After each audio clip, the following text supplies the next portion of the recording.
Okay, better now. It wasn't doing much. And about which you will discover a little bit more in the beginning of the presentation. I would also like to thank our partners, so Fragrances of the World, and Exans, which is hosting us here for the second year in a row. So quickly introducing Authena, we're a Swiss company founded in 2018 to protect physical products from counterfeiting and diversion. This, we do it by integrating a hardware part and a software part, blockchain with IoT devices, being NFC tags, RFID, and things like that. Our vision is to enable brands to create a trusted, authentic, and immutable bridge between physical world and the digital one, between products and their digital twins, and consumers to safely buy and verify their purchases. We are an international team. Our headquarters is in Switzerland, in Zurich, but our team is spread around the world. So Italy, Brazil, Argentina, Poland, Serbia, Ukraine, UK, and USA. We're also part of the Metaverse Standard Forum. We're a principal member there, and also about Metaverse, you will hear a little bit more later on. And our tech partners are Kudelski Group, another Swiss company specialized in cybersecurity, and Decentraland and the other Metaverse platforms. We've been growing quite a lot lately, and we are working in five key verticals, starting from fragrances and luxury in general, but also in the pharmaceutical industry, in the agro, food and beverages, sport, and in industrial one. We already filed 11 patents to protect our innovations in EU and US, and the products that we protect are already in more than 75 countries worldwide. But how do we then protect those products? How do we help our customers to protect those products? Mainly through Authena Shield. This is our main, let's say, product or service. I say service because it's a combination. As I was saying before, it's a combination between hardware and software. It's an end-to-end authenticity solution that is based on physical digital seals that are applied at the level of a single product, and they're able to uniquely identify and authenticate each product. They can be highly customizable, and they can also detect opening. Then we have a user interface. This can be used by the end user to verify the product authenticity instantaneously. And this can be a landing page or an app, and in this case, Authena Fragrances. Authena Fragrances, which, as I was saying before, was built both for Exans and with the participation and thanks to the data coming from Fragrances of the World. And then we have another layer of this basically platform that is a producer dashboard. This is provided to brands to track in real time at a single unit level all their fragrances. The solution is able to protect the products and to give visibility of all the products along the supply chain, to detect parallel trade, to give a direct connection from brands to consumers, and allows consumers to access product information almost instantaneously.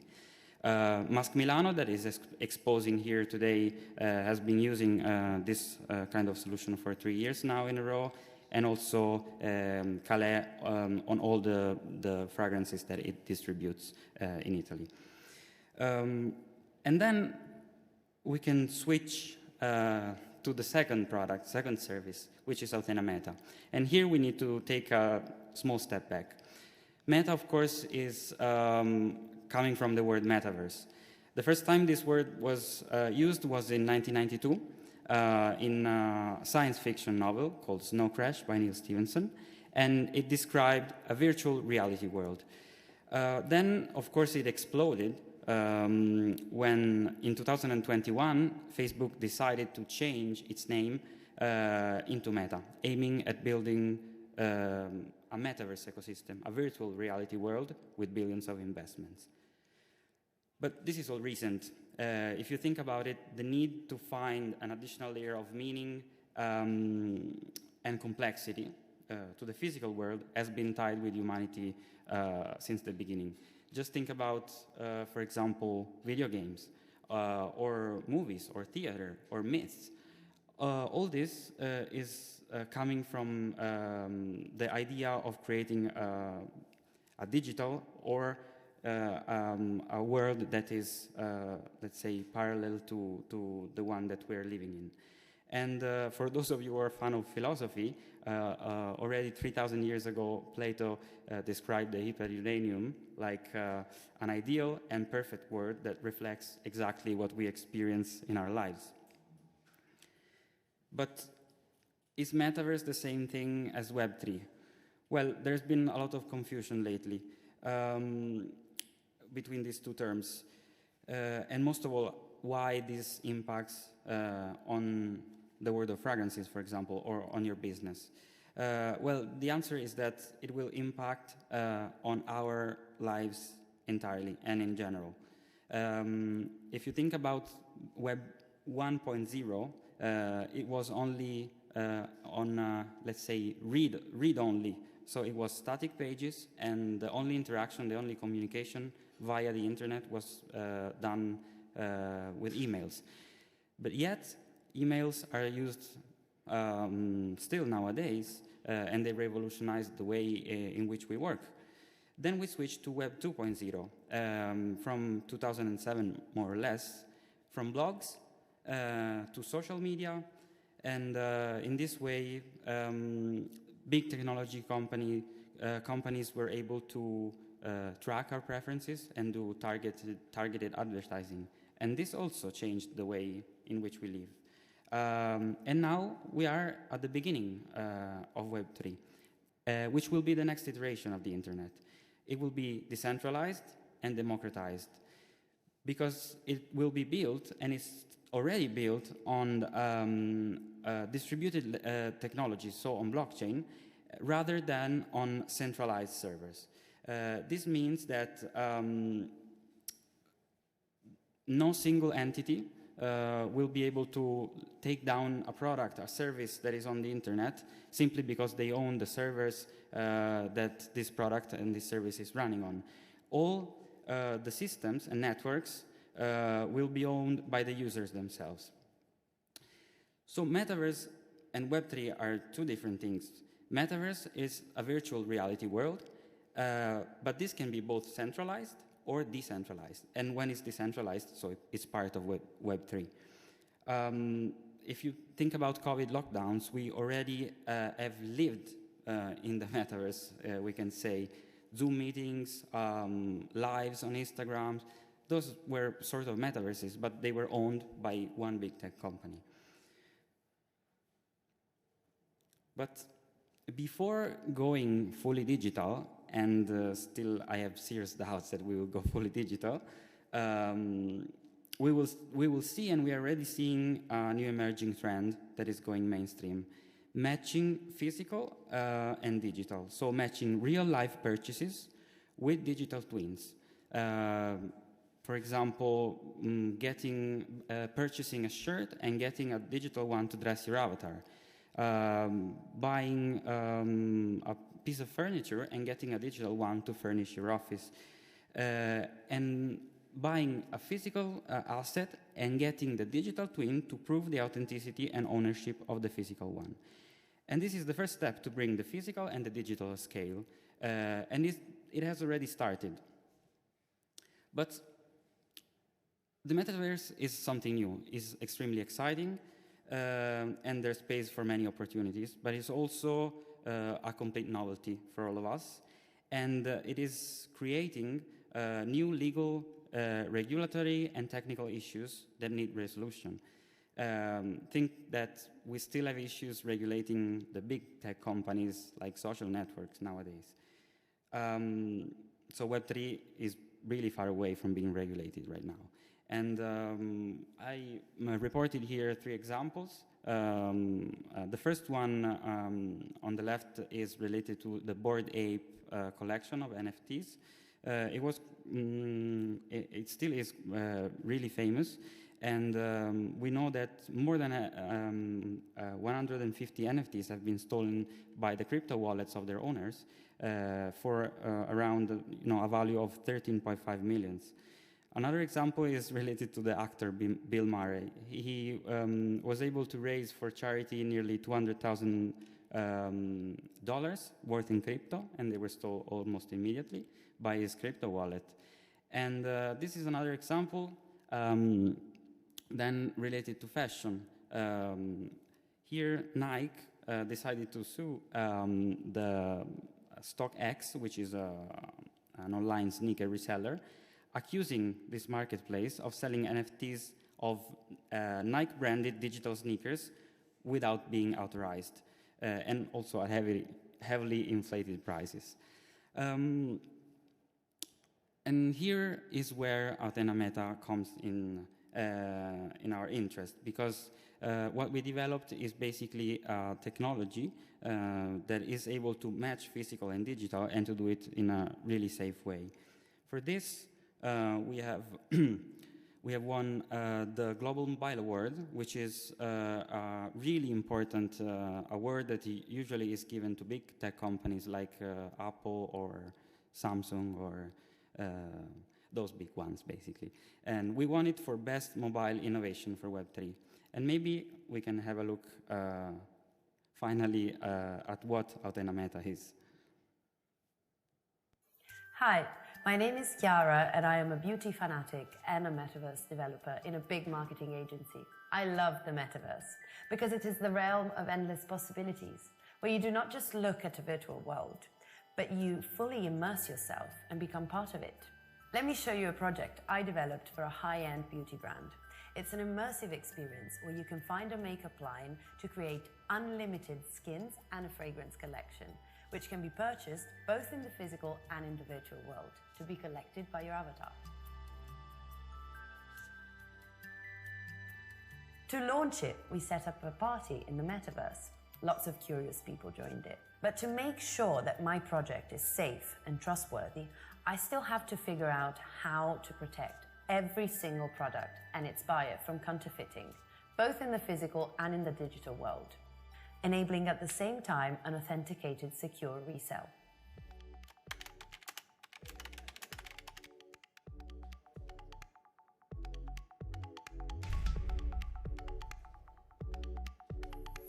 Authena Meta connects phygital NFTs to their twin in the real world and protects them through a physical digital seal, which allows an instant authenticity check via a common smartphone.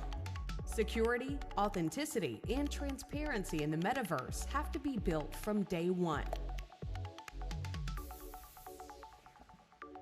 Authena stands for best ethical practices in the physical and in the digital world.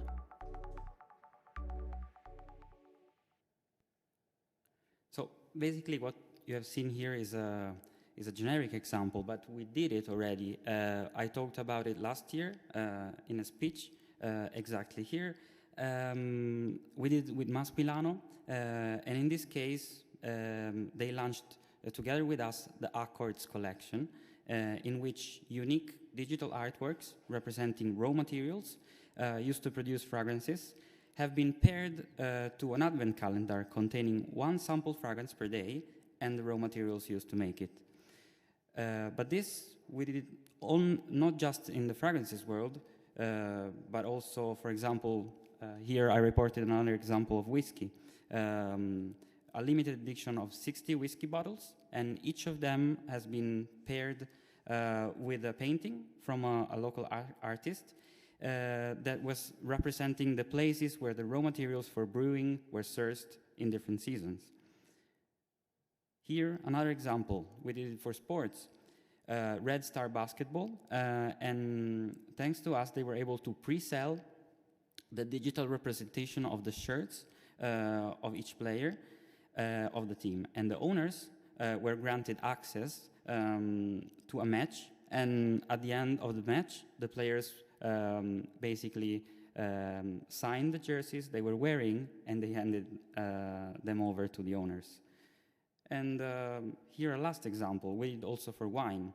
In this case, we talk about a 1000 limited edition wine vintage, labeled with an image generated by AI, and this image was split in 1000 pieces, and all those pieces in a digital way were paired uniquely to each single wine bottle. So if you're willing to catch this opportunity of being among the first ones to work in Web3, and you want to make your fragrances secure and interactive, let's get in touch. Reach me through my mobile or email, or of course right after the presentation. I'm done, and if you have any questions, I'm willing. Yeah, sure.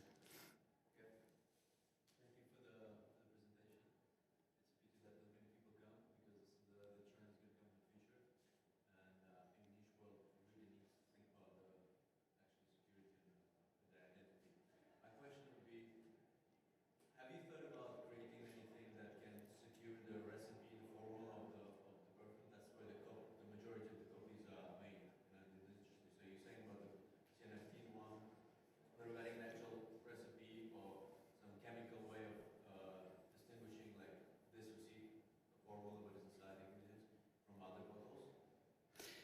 Well, to be honest, we haven't done it yet, but it could be really interesting. I'm just thinking out loud now. Inside the smart contract of the NFT, it's possible to write this kind of information, and they can be, protected. And in that way, the owner will be the owner of the recipe. Yeah. And to each NFT, you can, you can develop it in a way that every time that is sold, a share goes to the initial creator, and so this could be a way of rewarding the creator of the fragrance every time this one is resold, is sold again, and maybe it's sold and it gives the right to the producer to make it real.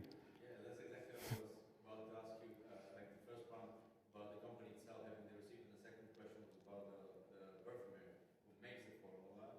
And in the world of perfumery, they have an exclusive contract. They don't share this the formula with anybody else.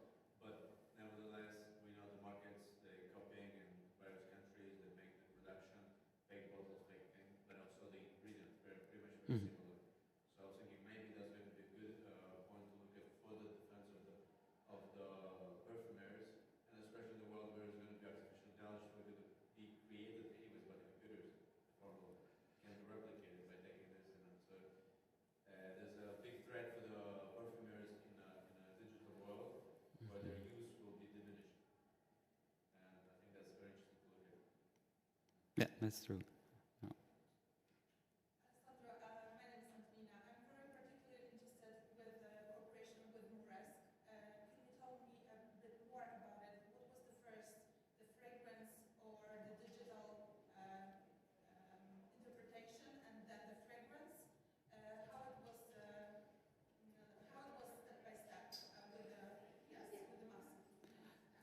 So basically, Musk has decided a year ago already to launch, if I'm not mistaken, like an exclusive number, like 40 advent calendars. And as I said, it was a sort of discovery box. So every day,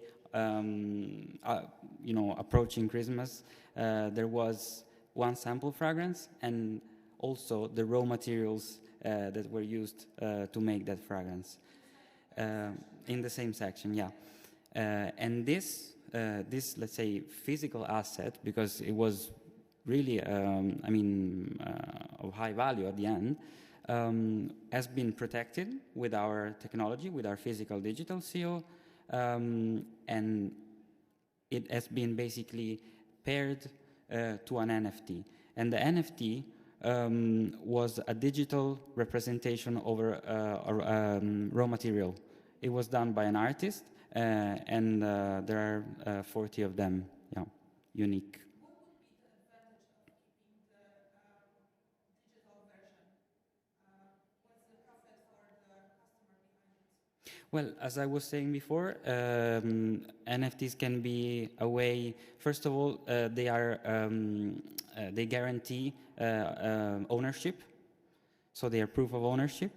They can be linked to the physical, and every time either the physical or the digital is sold, also the other goes, together. So they're paired together, and the share can go every time this is sold again to the owner, so to the initial creator.